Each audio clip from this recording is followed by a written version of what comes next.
Hey there YouTube, this is Steve Bonin with Urban DIY. Today we are going to build these drawer slides in anticipation of putting drawers into this machine cabinet. These drawer slides are made from 1/2 inch maple birch plywood. It doesn't have to be that. That's what I chose for my drawer boxes. So that's what I have, and that's what I'm going to use for the slides. Anyway, they are awesome. They are strong. We are going to build 3 of them, and there we go. Let's get at her. Hey there YouTube, I am Steve Bonin. This is Urban DIY, a channel dedicated to woodworking hobbyists working in small spaces with limited resources.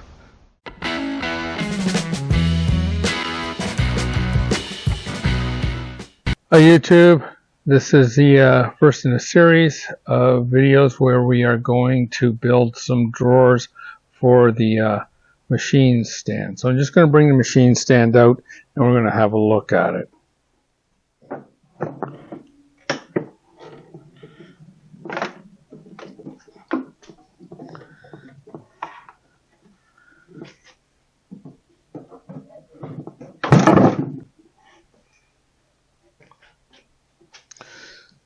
So that's our retractable caster build that we did in another video. If you haven't seen that one, I will link to it in the description. Also, we built this machine stand, basically a box that we put on top of the retracting casters. And this is where my drill press is living right now. It's not hooked down because we haven't finished the box. So today we're going to start by building some drawers for this. So the first thing we're going to do is clean out the junk.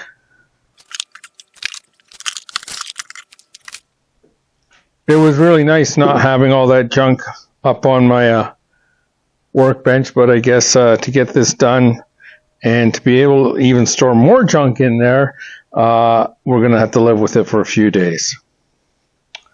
So let's get ourselves some measurements. Today we're really only interested in 2 of these measurements, but I'll take all 3 dimensions anyway. So our height is running at 24 3/4.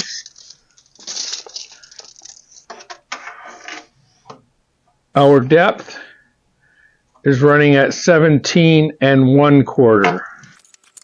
And I'm just going to take them from the other side. So yeah, 17 1/4 is consistent all the way around. And our width, which we aren't really interested in today, and I'll tell you why in a second. We're at about 16 1/2. 16 1/2 and not quite 16 1/2. Okay, since there is still a war in the Ukraine and Russian exports are few and far between to North America, there is availability of Baltic birch is almost 0. So what we're doing here in Canada anyways is we have what they call Baltic maple. It does not, it's better than normal plywood, but it's not as good as Baltic birch. Anyway, I bought 1 sheet of 1/2 inch, which I had to have cut to 24 inches to get it in my car. And I bought, and that was about $60, I think. And I bought 1 sheet of 1/4 inch good one side for the drawer bottoms, and that was about $44 Canadian. Anyway, so as you can see, this Baltic maple has 1, 2, 3, 4, 5 plies plus 2 veneers. The veneers look to be about a 1/16 of an inch thick, maybe a little bit better than that. So a little bit better than regular plywood, but not. I think Baltic birch would have had around 9 layers. Anyway, the reason we are not taking the inside measurement is because today I want to build the runners for the drawers first, so that we have a more accurate inside measurement for the drawers once we have the runners on. So anyways, I had that, I don't know if you can see that, but 31/64. So significantly less than half an inch. And you know, we're just not going to be able to measure to a 64th. So what we are going to do is we are going to cut out our runners and install them, and then we'll measure the width of that so that we'll know how to where we'll be with our drawer widths. So far we have 24 3/4 for our height. I want to put in 3 drawers, and we have 17 1/4 for our depth. So I mentioned in an earlier video that I wanted to check out this zero clearance tape. I found some on Amazon. It wasn't a lot of money, and this is 2 inches by 16 inches. And so we can get rid of this blue painter's tape. I'm just going to raise my blade up to its maximum height to get a nice straight edge, and install one of these at least on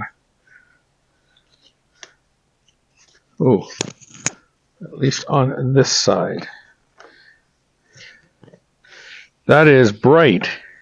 Now our bright yellow against our bright orange, that is a statement.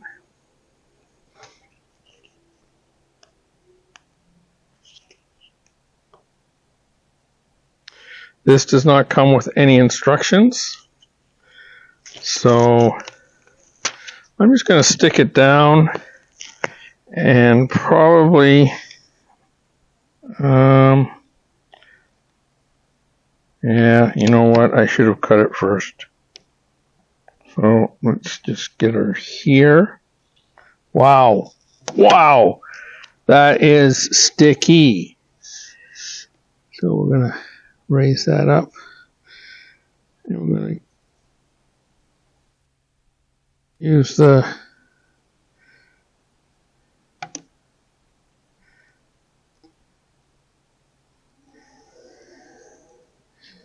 we go. And I'm just going to get a X-Acto knife and cut that off. That looks pretty tough. That looks very tough.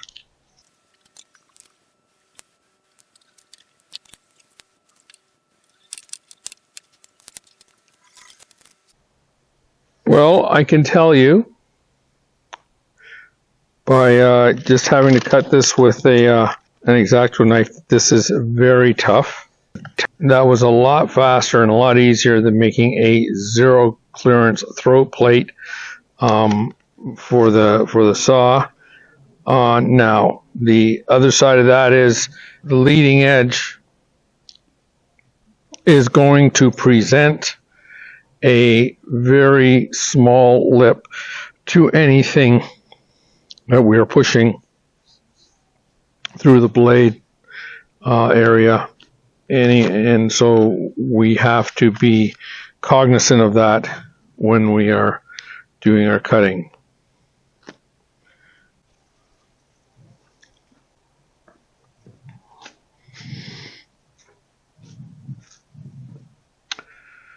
So I'm just using my table saw here is a horse for a few minutes because it has this nice outfeed table on it, or outfeed rack. So because the height of the box is 24 3/4, I am going to cut myself a piece that is 25 inches.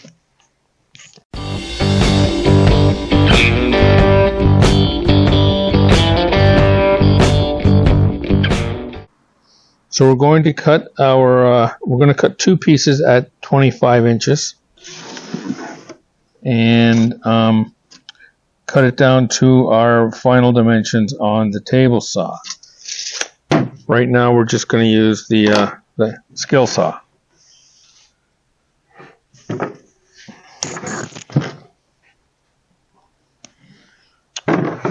I built this this is my skill saw jig.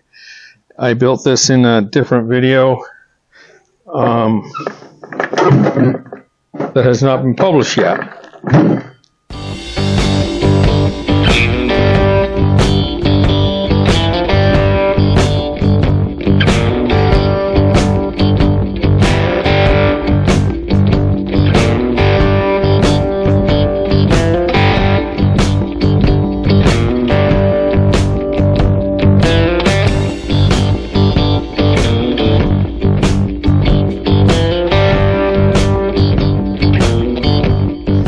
So this is a narrow curved blade, and I have set my table saw scale to 17 1/4, and I'm just double checking that, and it's really close. I am probably a hair over 17 1/4, because this is a 3/32, I believe. This is 3/32 as opposed to 1/8 of an inch.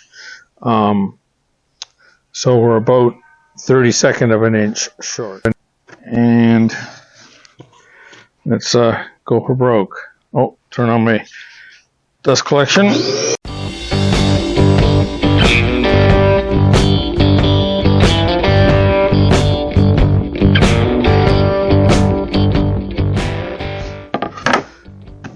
So the next thing we're going to do is cut our pieces at 8 1/4 inches, which is 1/3 of 24 3/4.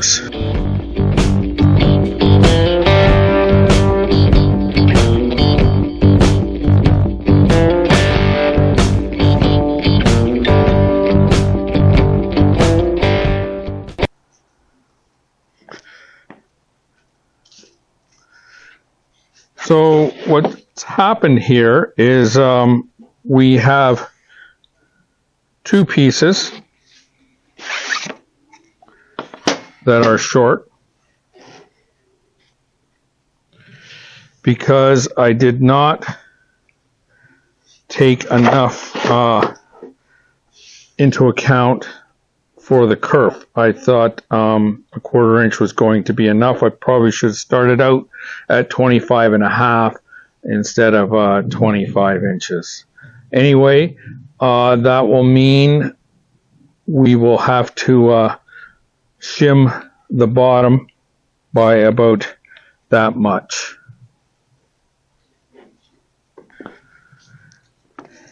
The other thing that has happened, and it's just a small thing, but because the final cut or the initial cut of the board was done with the skill saw, the board is not exactly square. So what I'm going to do is I'm going to reset the saw blade, and the two shorter pieces I'm going to take about 1/16 of an inch off.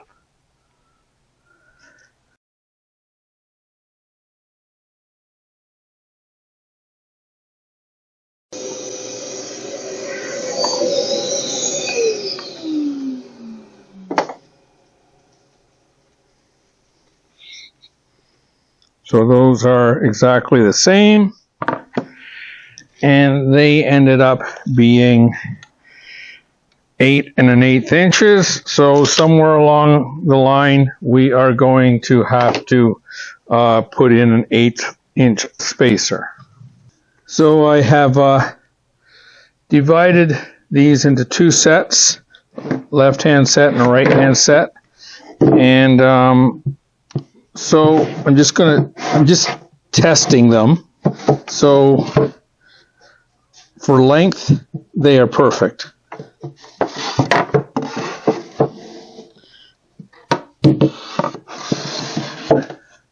And there's our 1/8 of an inch. So we will have to do something about that. So the original plan was that these were going to be exactly the right height.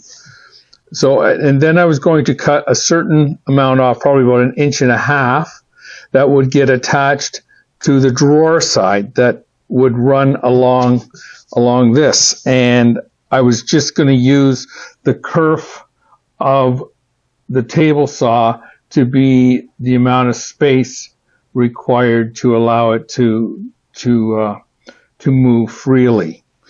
Anyway, since we now have 1/8 of an inch, we're going to have to compensate a little bit. The other original thought was that I was going to put the runners at the top of the drawer. But because of this 1/8 of an inch, maybe what I'll do is put the runners at the bottom of the drawers, and we'll move the whole thing up by 1/8 of an inch, and that would be good. So let's get to it. Okay, so it shows us to show it. Okay, so I'm going to mark these, and I'm going to mark them from the bottom up. I'm going to use Roman numerals and right and left. So this is our, and I'm going to mark them at the bottom of each panel.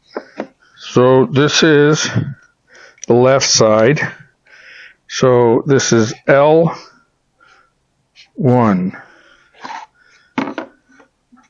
And I've done that wrong to start with.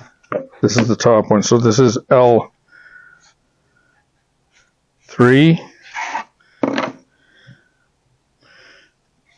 L2,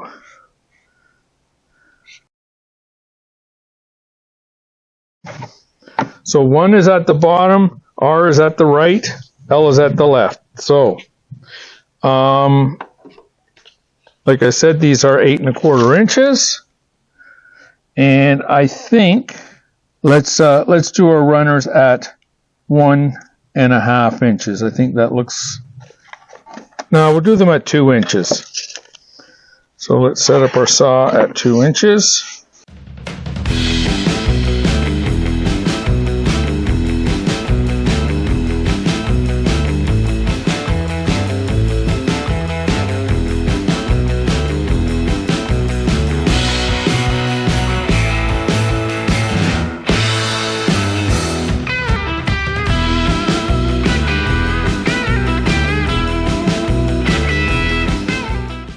So what I've done here is I've cut shims from a 2x4, all the same width, about 3/32 of an inch.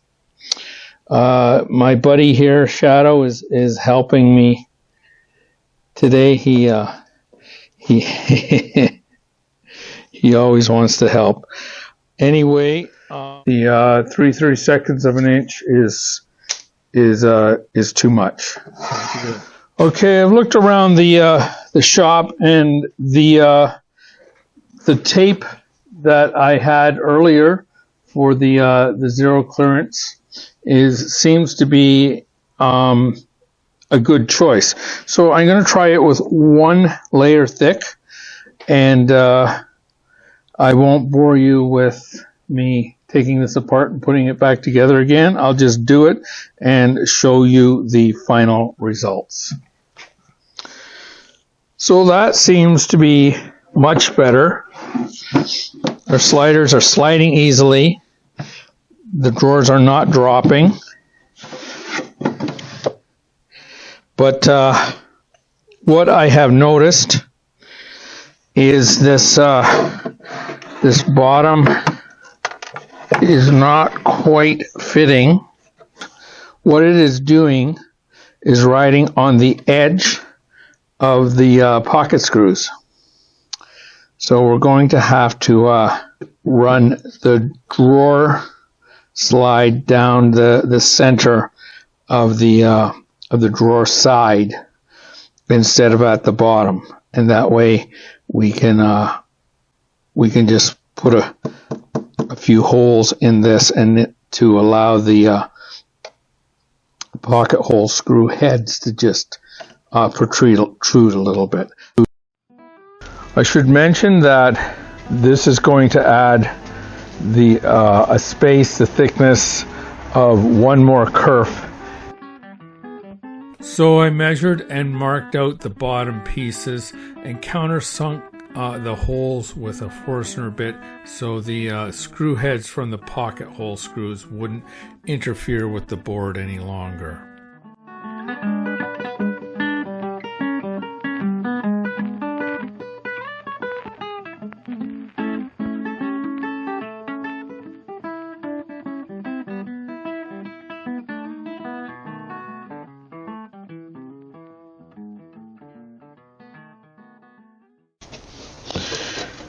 Okay, so here is our bottom one.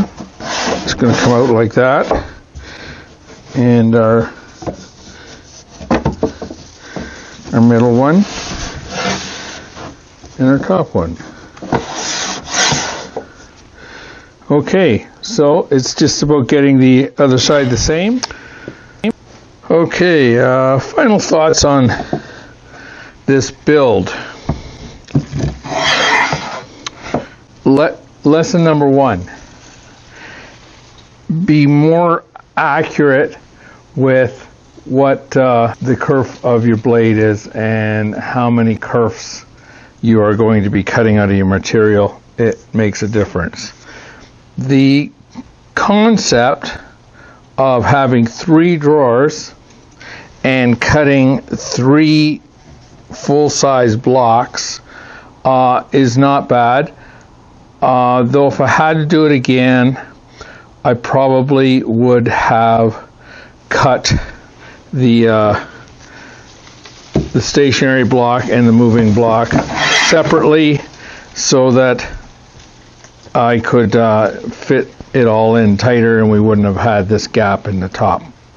Thirdly, if you are making your cabinet with pocket holes, then you have to be aware of the screw tops. Because we had to modify this bottom one, I think this is probably going to be a better slider.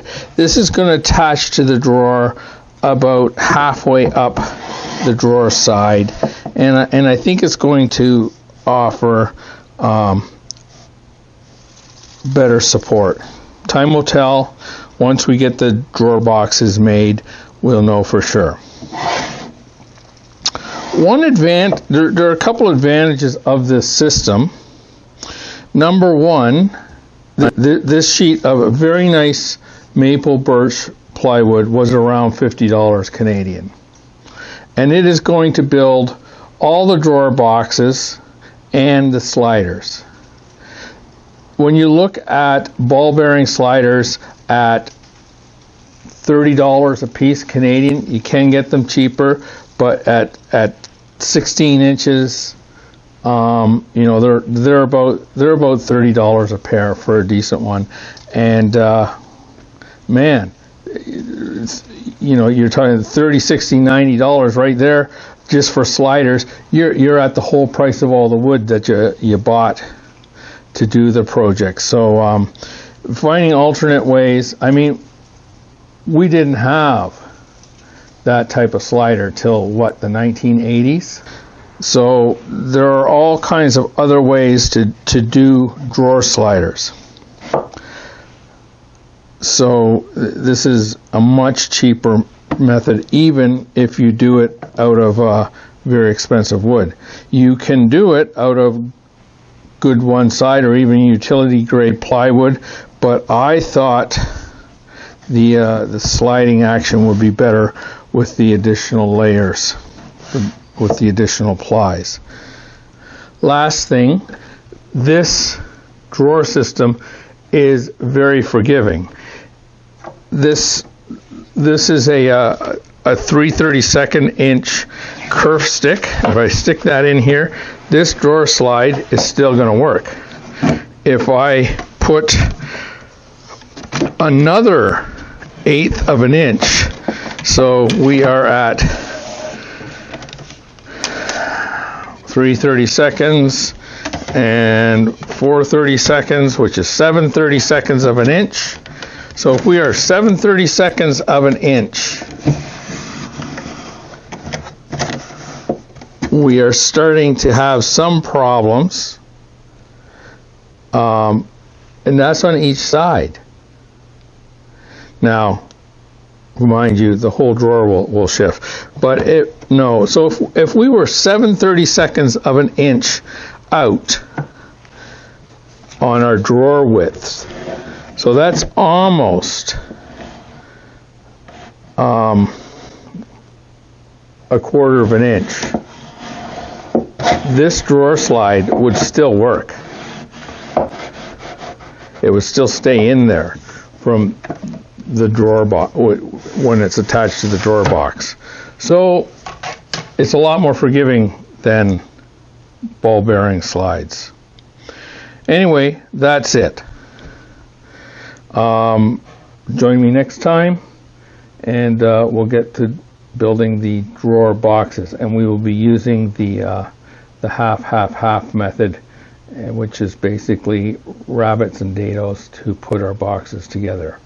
And we'll be doing that on the table saw without a dado blade. Thanks for watching. Please remember to like and subscribe. It really helps out the channel. And we'll see you next time. Check out these other videos.